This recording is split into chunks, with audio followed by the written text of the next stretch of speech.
Hi there, and thanks everyone for joining this new episode of Growthbusters. For any of you that haven't listened in before, this is the latest in a series of bite-sized conversations that we hold with a variety of B2B experts. And the main aim is to explore some of the key challenges that many B2B marketing and sales teams are focused on solving today. My name is Paul Gibson. I'm leading the charge for Demandbase and the business outside of North America, and I'm the host for this particular series. In this episode, we're diving into the importance of moving away from what is known as vanity metrics and instead reporting on metrics that actually matter to your business.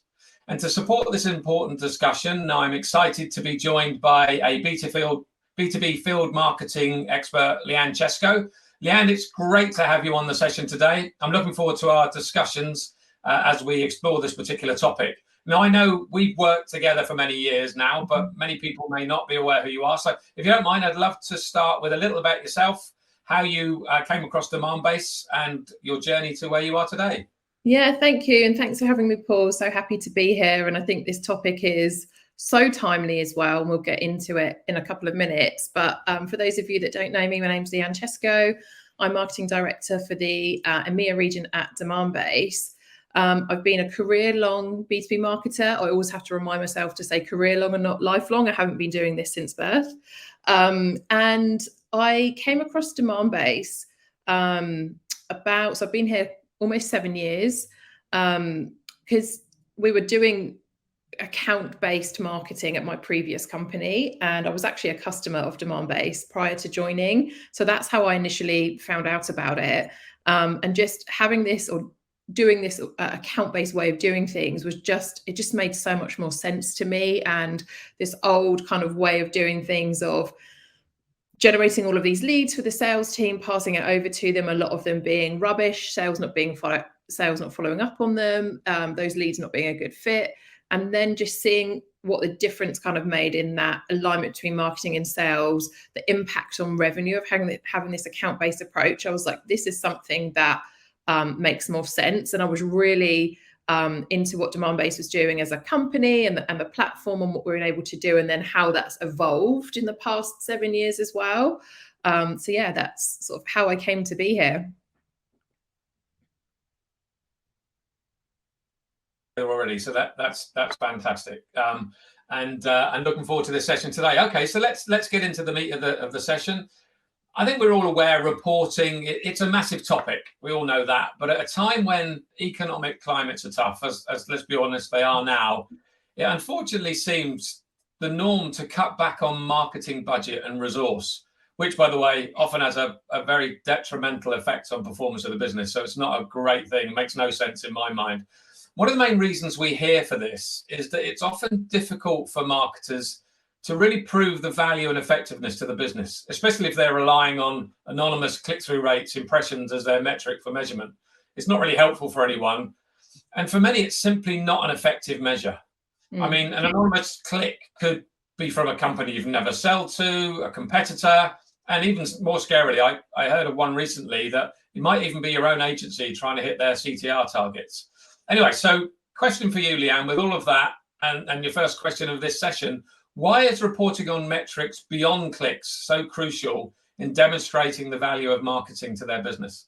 Yeah, as you said, it's like now more than ever, it's really crucial to be able to demonstrate value to the business and provide metrics that show how marketing's efforts are really moving the needle. So clicks, they're still an important metric, but the reality is they don't actually or always mean anything to those people that are outside a digital marketing or demand gen role. So somebody that's in finance or sales, if you talk about click-through rates, you're immediately going to lose their attention. It's really about being able to demonstrate and show business impact. And it's particularly important today for the reasons that you mentioned, like marketeers are facing budget cuts, and it's becoming harder to justify spend and show ROI. And this is where something like having an account-based approach can really help. And it sounds really obvious to say, but it's so key to focus your time and money and resources of your revenue team, so sales and marketing and operations included in that, on the accounts that are most likely to buy. But unfortunately, that isn't the reality for many organizations today. Yeah, that's really relevant. And I think it's interesting. We talk about this a lot. I think that anonymous click-through rate, impressions, etc., they're B2C metrics, right? And if you want to reach anyone, anywhere, so maybe if you're selling shoes, everyone can buy them, right? So it makes sense to reach out to everyone and hope that you get it right. Obviously, it's not the case for B2B. And so you need to be able to measure the success you're having on those companies your business can actually sell to. I think that's critical. So they're really important session there. And it makes you invaluable to the business then, right? If you're able to prove that those companies that really matter to us are the one that we're moving the needle on, then you're no longer expendable, which unfortunately seems to be the case for lots of business. So that was really a good start, Leanne. It seems like it's the right approach to me. We know businesses are very different though. So many have different measures of success. That's what their C-suite particularly are looking for. So from your experience, how can marketing teams identify which metrics actually matter most to their own business? And this is where the alignment piece comes in, and it's really key, particularly when you have that account-based approach. You really need to agree on which metrics to measure. And it can start with building out your ABM leadership team. So on that team, you should have leaders from your sales, leadership, marketing, operations, and finance. You all meet and then you agree on those metrics. So it needs to come from the top down. You're all gonna have that one set of metrics that you as a revenue org are reporting on. You're speaking the same language of what is reported at that board level, and you're able to demonstrate impact. And the types of metrics are going to be things like pipeline, conversion rates through the sales funnel, which is like really important, engagement with target accounts, close rates, average order values, and what all these metrics are for a target account versus a non-target account as well. So you can actually see the impact that you're having. Typically speaking, if you're really focused on having this ABM approach, you're going to spend more money advertising to those accounts, and you're going to have a lot more marketing programs that are specifically trying to drive engagement with those target accounts. Your sales team are super focused on them. That's a list of target accounts that they have decided that they want to go after. They're a good fit for your business. So typically you should see things like with a greater focus on those accounts, things like close rates are quicker, average order values are higher, and you're winning more business as well. Yeah, that's a great point, and I think it's interesting. We have conversations with people from marketing, sales, finance, the CEO, whoever it may be, because I think the old-fashioned view is ABM. The word marketing's in there, so therefore it just must be a marketing thing. That's why you get new terms like ABX and go-to-market and GTM and all this stuff. Because in reality, having an account-based approach is the only way a B2B business should work, because everyone else, you can't sell to them. So you're just tying up precious sales time, chasing after leads that you shouldn't, maybe closing deals that you shouldn't.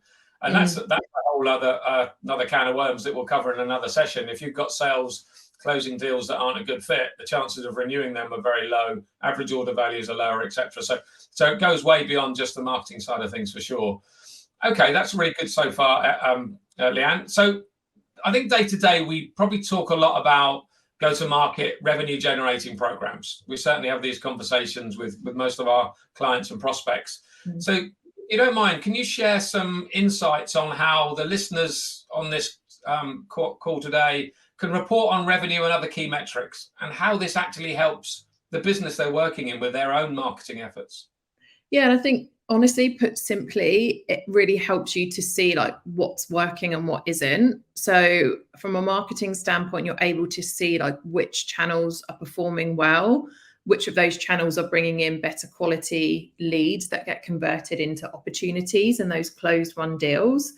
And it also helps you make decisions on where to spend your marketing budget as well. So if you can see that a program didn't perform as well as expected, then you're not likely to invest in that again. So a good example of this would be sponsoring an event. So you might have anticipated that a certain percentage of your target accounts would attend. That's why you've invested the money, because you're trying to drive engagement with those target accounts. But actually, in reality, that number was a lot lower. And the people that did attend that you engaged with weren't a great fit for your company, and you didn't generate as much pipeline.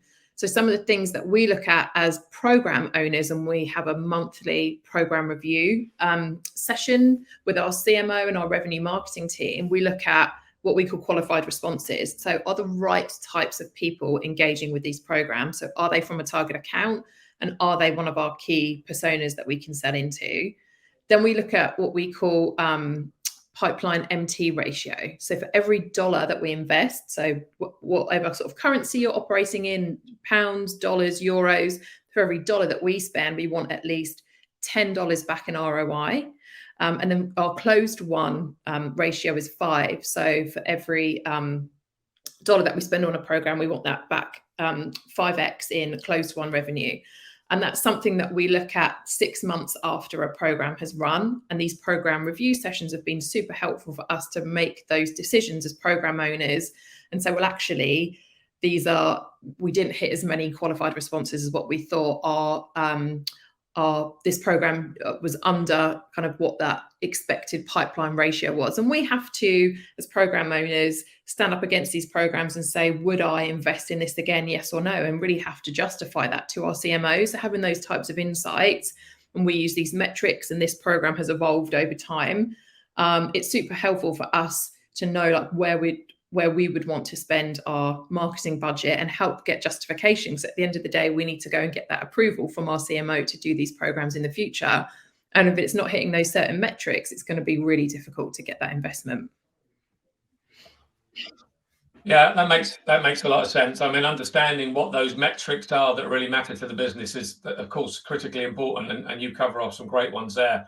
Can you share your thoughts on how marketing teams can ensure they're able to report on those metrics that are aligning with their objectives? Because that's obviously, doing it is great, but how do you report on it? Yeah, and I think it's asking for that feedback as well. It's about having those meetings with sales leadership and your sales team on a regular basis. So for you, I have a weekly pipeline update that you see, that our VP of Revenue Marketing sees. So you can see a breakdown of what pipeline's been generated that week. Has it come from a target account? What the focus is for our SDR team, for example. And that's something that you and I talk about, every week. So we have that regular cadence. I think that really helps just to flag anything that might, need changing within the quarter, and that kind of weekly cadence helps you be able to pivot and change things if you need to as well. You're not waiting to the end of the quarter and saying, well, that didn't, work out well, and you're not kind of looking back at it over a longer period of time. One of the other things that we do, and I am a huge evangelist for this as well, or advocate, sorry, is ABX stand-ups. And that is with each of our sales teams. So I meet with our sales reps, our growth account directors, and their SDR once a month, and we come together and we look at their target accounts. Now, we're lucky that we're able to use Demandbase to get this insight, but we can see where those accounts are, where their target accounts are in the buyer journey at any given stage. What are those conversion rates to that forward journey stage? How many accounts are engaged? Which ones are showing intent? And that really helps us prioritize what accounts we should be prioritizing for sales outreach. It also helps us to spot any sort of gaps. So if there's deals that are stuck at a certain journey stage, what do we need to do to help re-engage and accelerate that deal as well? So that's really important for that kind of one-to-one sales support. The other thing is sharing dashboards. So we're very lucky that we have a great marketing operations team, and they have created these amazing different dashboards that show things like pipeline conversion rates, the health of our pipeline against our targets. We're able to get a drill down into that to see, what industries those accounts are in, what account tier, what's the product mix of opportunities, what's the engagement like from our target account list, and sharing that with the team. But also that then you need to ask for feedback. It's like, do you actually care about these metrics? Does this make sense to you? What would you like to see, or what's more important to you? So I think sharing the data that's available, getting their feedback on what they would like to see, does it cover kind of what you need? I think that's really important to have those conversations and share the data where it makes sense to. Yeah, fantastic. And I can attest to the fact that we have really strong sales and marketing alignment here for all the reasons you've just highlighted. The sales team have complete confidence that the efforts that are going in from our marketing team are focused on those accounts that they want to go after and can close. So really good stuff there. Changing the topic slightly, I'm sure everyone on this call will have struggled with attribution for many years. I think often the feeling is that attribution models will simply report on whatever data you put into them. So they'll reflect what you want them to say. A bit cynical, but we hear that a lot. From your point of view, what do you see the role of attribution in reporting on these, what we class as meaningful marketing metrics? Yeah, and attribution is something that is done differently at every organization as well. Personally, I think a multi-touch model makes the most sense, not last touch or first touch. And we have a multi-touch model that we follow at Demandbase as well, because the reality is that there's not one program or one sales action in a sales cycle that is going to be the reason that deal closes. As we know, the number of buyers now across in a sales cycle is ever increasing. I think it's somewhere between 10 and 14. That increases, the bigger the account size is. So you're engaging with multiple buyers across the sales cycle. And there's going to be different ways in which those buyers engage with your brand. They're going to have preferences in terms of the channels that they use and the type of content that they like to consume as well. So I think it's really important to monitor all of those different touch points to see, what impact that has. And overall monitoring the number of touch points in an average sale as well. And then also you're able to understand, and see what channels and content work at different stages of the cycle. And each of your programs get, attribution, because we know that it's, like I say, it's not going to be one single program as the reason for that deal closing. So yeah, personally, multi-touch model is what I think makes the most sense. Yeah, makes a lot of sense. I appreciate that. It was really, really good insight there. Thank you. So at the moment, we often hear things like deal cycles are getting longer. Average order values are under pressure and maybe reducing. It's getting harder potentially to close deals overall. I feel a big part of that remains the fact that many of the pipelines of our clients and prospects, or certainly our prospects, are full of maybe non-fit accounts that are usually not even in market. And for a lot of sales as well as marketing, time is spent chasing these deals, trying to fit maybe a square peg into a round hole with little chance of success.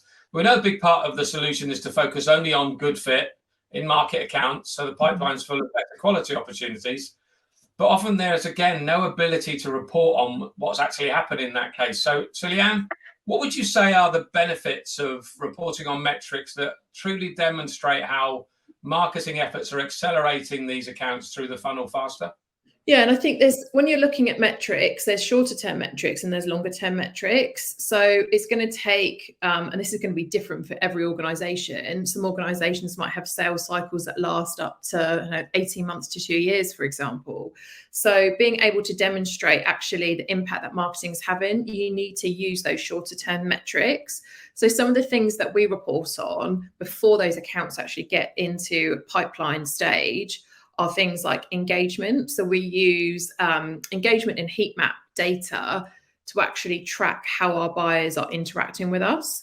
And we can use that heat map view to slice and dice the data in lots of different ways. So we can see what kind of industries are most engaging with us. We can see what kind of content they're most engaging with, the types of buyers and the seniority levels of those buyers as well. There's lots of different ways.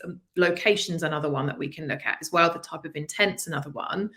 So that's super important, and that can help inform, see any gaps, particularly around the persona level. If you're able to see, okay, we're really targeting the sales persona, for example, but we're not seeing the C-level within sales persona engaging with us. That's a gap that we really need to try and fill. Let's do some executive outreach programs. It really gives you insight into where are those gaps and what can we do to help improve that.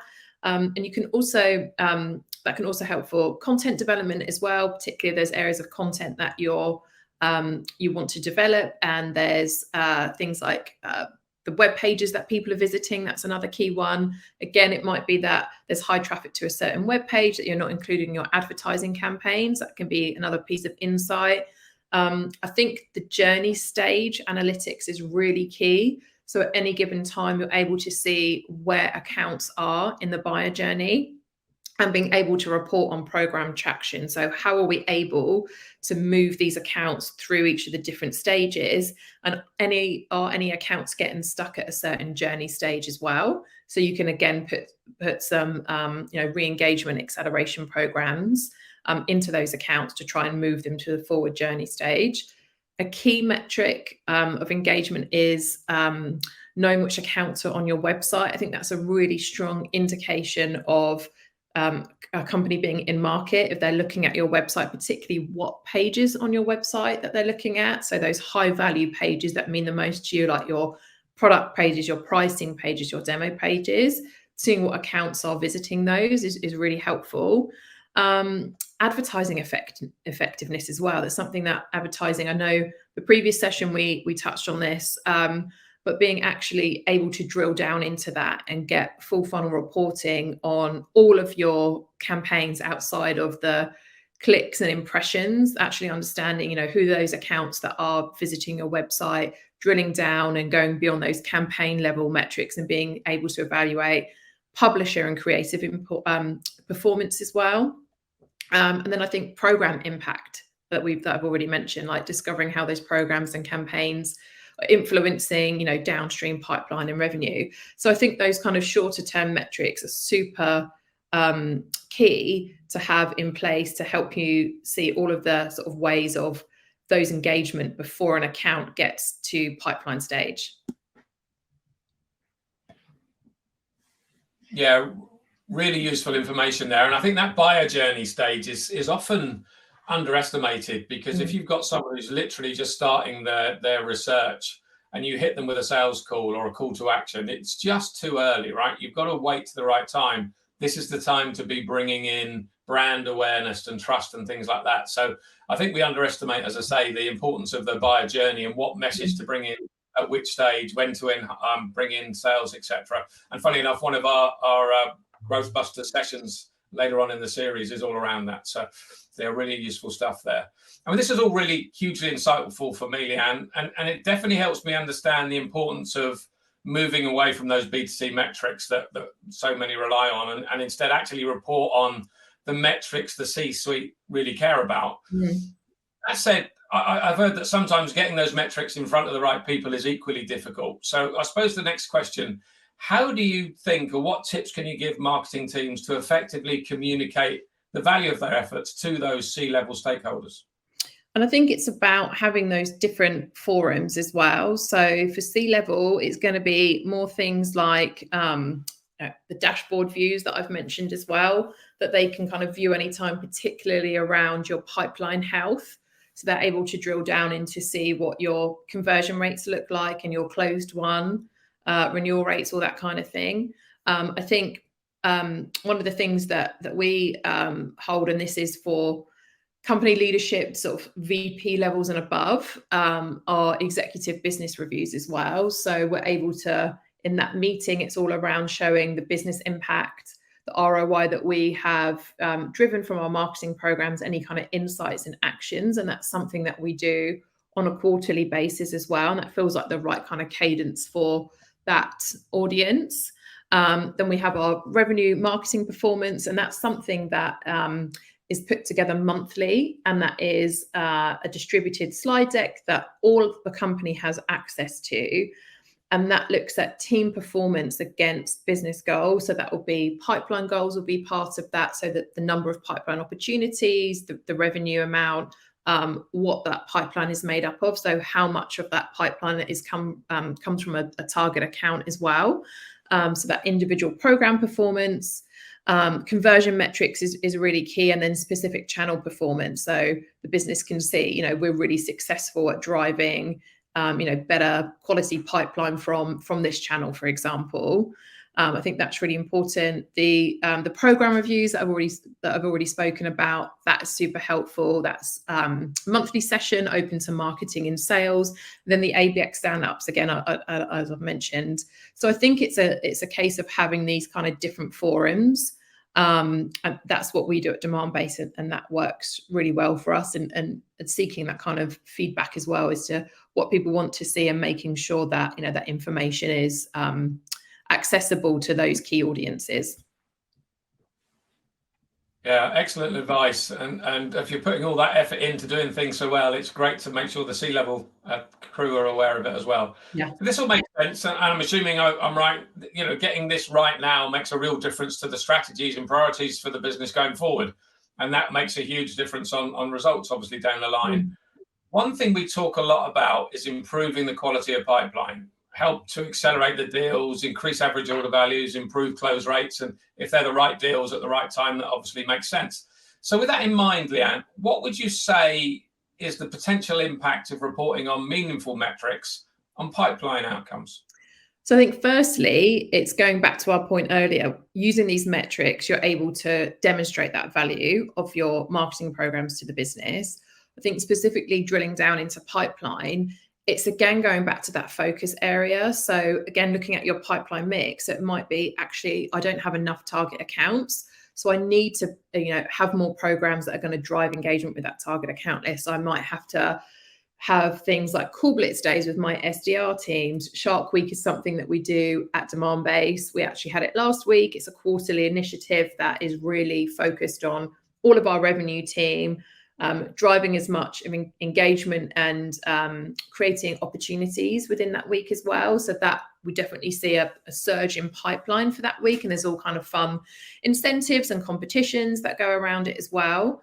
And I also think it's about drilling down into those accounts that you have closed to understand if you need to adjust your ideal customer profile, because that is something that should be reviewed, I'd say at least annually. Because it might be that you can see, actually, we're closing more new business deals in a particular industry. So for next year, we actually might want to make sure that that industry makes up a bigger chunk of our target account list, I think is key as well. So being able to kind of drill down in seeing where that pipeline is, that health of your pipeline, and where you kind of need to pivot and make changes is important. And I think ultimately the kind of another huge potential impact is better sales and marketing alignment. It really does help. Yeah, absolutely, and I can confirm that Shark Week is great fun. It's something that everyone in the team gets involved in. We all push each other with challenges and all that sort of stuff, and it really does deliver results. So anyone who wants to know any more about how we run our Shark Weeks, just link in with me and I can give you all the details. So Leanne, this has been hugely informative to me, and I'm sure for the listeners as well.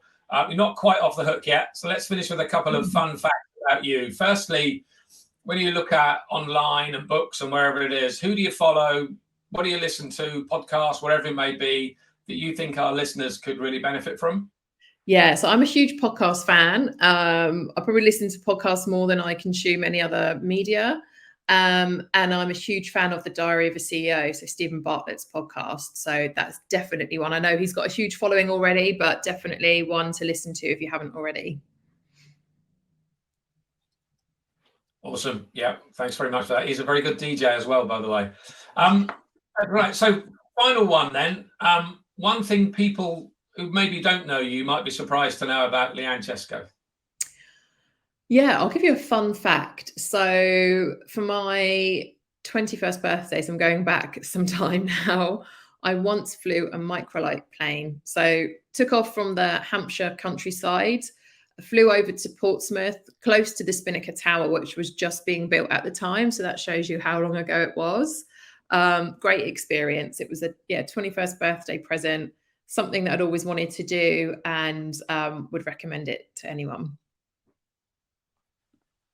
Well, that's both a fun fact and a scary one, knowing how you drive, but good to know. So thanks again, Leanne. I've really enjoyed this, and I think there's some good takeaways for everyone listening. I think I've got two main takeaways myself from today. Firstly, relying on B2C tactics, reports, things like anonymous clicks, impressions, means nothing in the B2B world, and without doubt leads to lots of wasted marketing and sales time, budget, resource, everything. And chasing metrics which do nothing to help the business really doesn't achieve its revenue goals or the objectives. So something to move away from it. And finally, I suppose really relevant for now, if you can't prove the effectiveness of your own activities to the business, how you're having an effect on those key metrics and those key accounts that the business is interested in, you know, you're potentially vulnerable for the dreadful cuts that are going on today. So it makes sense to report on the effectiveness you're having. Thanks everyone for your time today. Thanks again, Leanne. Look forward to other upcoming episodes in the Growthbusters series. We've got titles like Demystifying Intent, Understanding and Controlling Buyer Journeys, Maximizing Existing Customer Revenues, lots of good stuff. But from today, thank you, Leanne. Thanks everyone for listening. And remember, we're afraid of no growth.